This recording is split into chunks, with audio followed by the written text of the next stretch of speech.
Lenny with mmaunhinged here. I'm joined by Michael Tchamou. How are you? I'm good, yourself? Yeah, fantastic. Same question as I asked before we went on air. 9 days before fight day, how are you feeling? No, I feel alright. I feel ready because I had a proper tough training camp, so I feel ready for it. I can't wait for it. And then after your last fight in Belfast, you said you wanted a quick turnaround. No, after your last fight in Manchester, yeah. You said you wanted a quick turnaround in Belfast, and you got your wish. Yeah, so how's that feel? Wish, yeah, I'm so really happy with that. Just need to prove that to get the job done. So obviously, is that your mission for this year? Stay active, be ready. Yeah, my mission is to stay more active as possible, so because I need to do the workouts.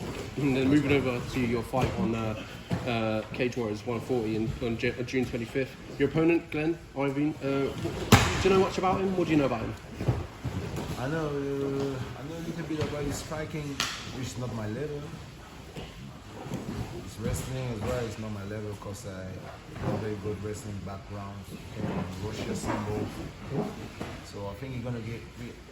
I think he's a little bit tall. He's gonna be a top fight. So I'm ready for it. I'm smashing. So probably the first round.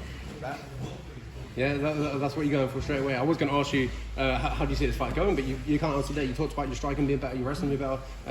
Before we came to the interview, I researched you were national combo Samurai champion in Cameroon, national Muay Thai champion in Cameroon. So you've got all the accolades. Yeah.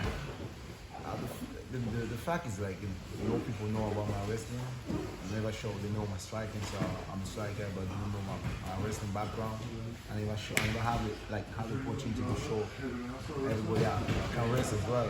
So now I can't wait. I know he probably gonna come with take down stuff. I'm just ready for everything. So yeah. So is that something you're looking to prove in this fight? Is to show that you have got the wrestling, you've got the all-roundness game to compete in MMA. Yes.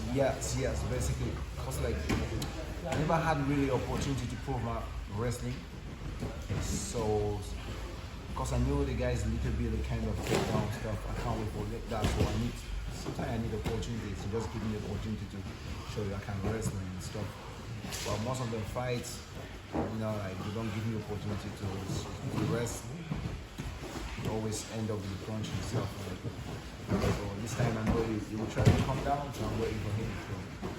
And then Glenn, your opponent, hasn't fought since 2018. Do you see that being a massive factor come fight day? No, not massive.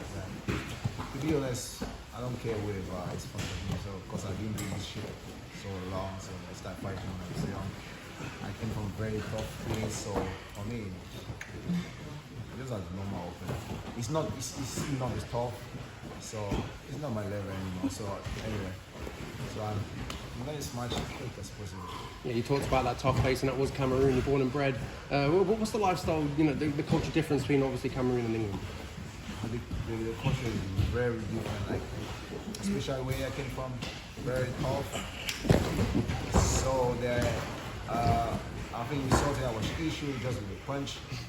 So there is still proper rough and stuff like that. So that's a different culture there. Maybe you can mess with me, I use my punch to solve my issue out. So that's why I don't care about anyone. I don't care if I fight anyone. So yeah. And also, I've seen in previous interviews that in Cameroon you used to fight. You didn't know whether it was pro or amateur mixed martial arts. It was just whatever happens. There was no sort of records or anything like that. Yes, that's the main point. A very important point. Because I started fighting. Probably 2015, so we didn't know the rules about pro MMA or amateur MMA. I started my first MMA fight, it was 5 minutes, 3 rounds. With today what we call today pro gloves, small gloves. So when I came in England, they asked me to go fight amateur. I was a little bit confused. I used to fight 5 minutes and stuff. But with the normal, not that, because the amateur glove was really soft and stuff. I was like, nobody can make me move back with this type of glove because it's too soft and stuff. Like I used to find the proper glove, the small one and stuff. That's why it just make me late a little bit here because I need to prove again amateur, blah blah blah.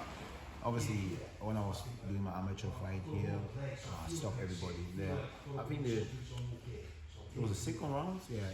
Yeah, you've gone to 2 second rounds. Yeah, second round, So that's what I'm saying. I need to really work out because I've been doing shit a long time ago, without knowing even the rules or the difference between amateurs and pro. For us, it's like, we got to fight. Are you ready? Yeah, train. You're ready. So it's the same mindset I have here. So I don't care. I don't care anybody in front of me. Yes. How much of that experience in Cameroon fighting over there can you take into your mixed martial arts career? I had a lot of experience there because why the one point is like I used to fight. I wasn't heavyweight. I used to fight heavyweight. Yeah, I used to. The highest weight I got it was 93 kilo. I always fight with people 100 and something. Same thing in combat sambo. Always fight heavyweight, light heavyweight. So that's where I used to fight. And then today for me to fight in middleweight today is a big advantage for me because I punch really hard.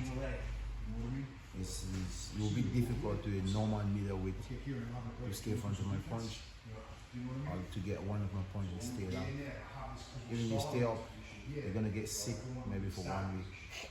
Yeah, that's true. Because I deal from my young age, from like 20 with heavyweight. So since I was 20, heavyweight. So that's the kind of experience. Yeah, I can feel the confidence brimming through over to here, and I can clearly see why. After your last fight, you talked about your power, and it was a full display. Yeah. My last fight, I told everybody because last year I had a little bit issue. I had like poison foods and stuff like. The day of the fight, it was nightmare. I even nearly gave up, and then I got beat by the guys. And I wish I knew the guy was my level, but because I had like something poison food, blah blah, because my weight was down. And my team asked me like to quit for the fight. I was like, no. The Jaguar never step back, no matter what I'm going to do it. So it was kind of, that's why I said the Jaguar is back for real, no more mistake. I mean like, because I had a little bit pressure as well, because all my first fight I lost. Oh, what's going on? I need to show everybody I'm on high level. So that's why I'm prepared for it now. Right. And that's what I said to him, listen, give me anybody you want. Fight. As soon as my team put a lot of commitment for me, for my training camp, nice people around, I'm ready for it. Yeah, you talked about the loss there, and that's a perfect segue into my next question. After the loss, you bounced back and you got the win, but what was it like, the mentality and the mindset going into that fight, knowing you were coming off a loss? Yeah, my mindset was, I was really confident because I knew what happened in the previous fight. So, which is the main point, like, I was confident because I knew the guys couldn't beat me.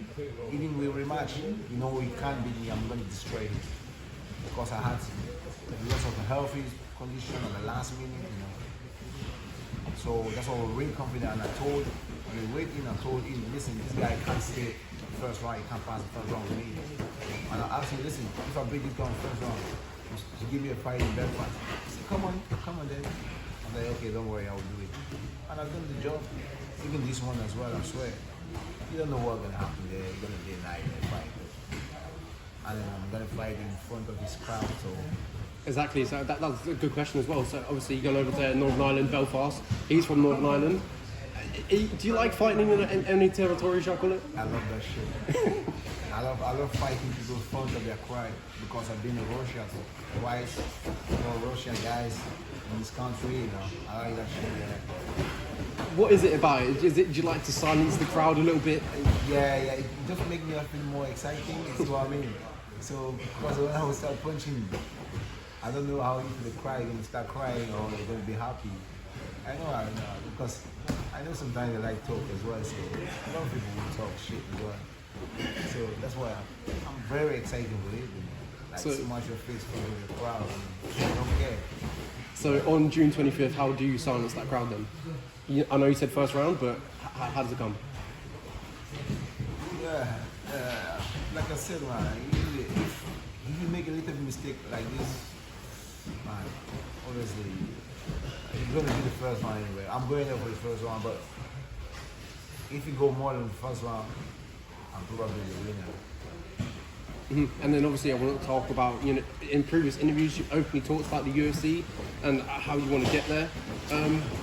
how far do you reckon you are off the UFC? And obviously, you've got the big part of getting to the UFC is the Cage Warriors belt.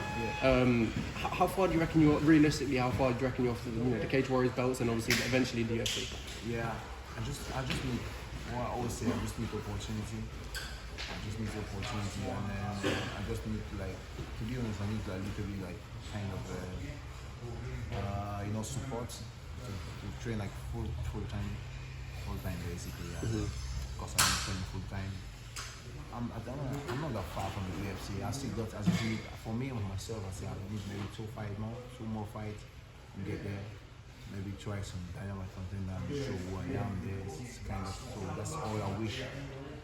Because for me, I'm a little bit late in the game, so because of the situation, like I said, when I came here, they make me for again amateur stuff, which I shouldn't for amateurs. Because I start fighting, we don't know, it wasn't called a pro, but 5 minute pro glove and stuff. Yeah. So I'm not that far. I know my skills. I got the skills, and I keep improving every single day.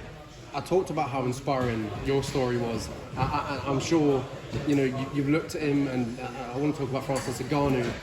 And obviously, you're from Cameroon. He's from Cameroon. Has he had a massive impact on you in career? And has he driven you to, maybe to take to where your career is now? To be honest. No, really, because when I started this fight, I didn't know well about Francis Ngannou. To be fair with you, what make me feel more exciting to fight and stuff. Paul Daly. Yeah, I used to watch Paul Daly when I was really young, and then John Jones. Yeah, I was at the Bellator event. They'd just gone. I was as media, and his last fight, it was crazy to see him go out like that. Honestly, he used to be the kind of guy that when he left, I always dream, say, oh yeah, I want to knock people out like him, and then with John Jones as well, because I have the skill of kind of nasty kick, so I can do it, and stop everybody, and stop like a lot of people kick and stuff. So, but just Francis Ngannou just come later, when the game start the game, but we just give him like more up. I was like, oh. He came from homeless to that level. So just imagine if you just give me opportunity. Wow, I could get there easy. So it's a kind of like, you push me and then kind of give me more hope every day. I say, if you done it, why not me? So what the really people that I had before was called Daily and John Jones. So I was like, yeah, one day, man, I want to train with them, I want to, Yeah. And we're two fantastic fighters to pick. And Paul Daly, notoriously known for putting away people. And obviously John Jones, technically fantastic. Great fighters. Imagine we could put them together. It would be incredible. But moving on back to my previous question, which is talking about the Cage Warriors belt, the current champion, Leeroy Duncan. What's your thoughts on him and what do you make of him as a fighter? See that question again? So my last question previously, I'll talk about the Cage Warriors middleweight, getting the Cage Warriors middleweight title and then moving on to the UFC. The current champion is Leeroy Duncan. What do you kind of make of him? Yeah, Duncan is a very good fighter. I have the skills. I wish to fight him. I very wish, because he had striking and stuff. I love fighting somebody who's kind of striking his level, because I have very high striking. And I love strike as well. I would like to fight someone who just wants to strike. You just forget about the ground and pound, you go and strike and see what happens. It's a very good, it's a good fighter. So talented. I wish before I get there, he's still there. See what I mean? So yeah, I wish to have a couple of more fights and give me time to shot. I'll be ready for that. And I will support everybody. I just need that opportunity, like I said from the beginning. Exactly. And I know Cage Warriors is the best way for me to get to the UFC. I mean, it's like a feeder league or to the UFC, and it's fantastic, as you talked about, fantastic way to get to the UFC. Eventually, you'll find yourself there. I truly believe that. But lastly, my last question: 3 words to describe your describe your performance that's going to happen on June 25th. My performance like gonna surprise again people, you know, because I'll bring something new. I'm the kind of fighter who always bring something new in each fight. So I'm not gonna fight the same. I'll come with difference. It's like if you see me sparring, you see me sparring, you can't compare my sparring and fight. It's always different. So obviously I'm gonna bring something new. We're gonna surprise a lot of people. Yeah. Thank you so much, Michael. It's been an absolute pleasure. I wish you best luck on June 25th. I'm sure you're going to smash it. Yeah, I'm gonna smash 100%.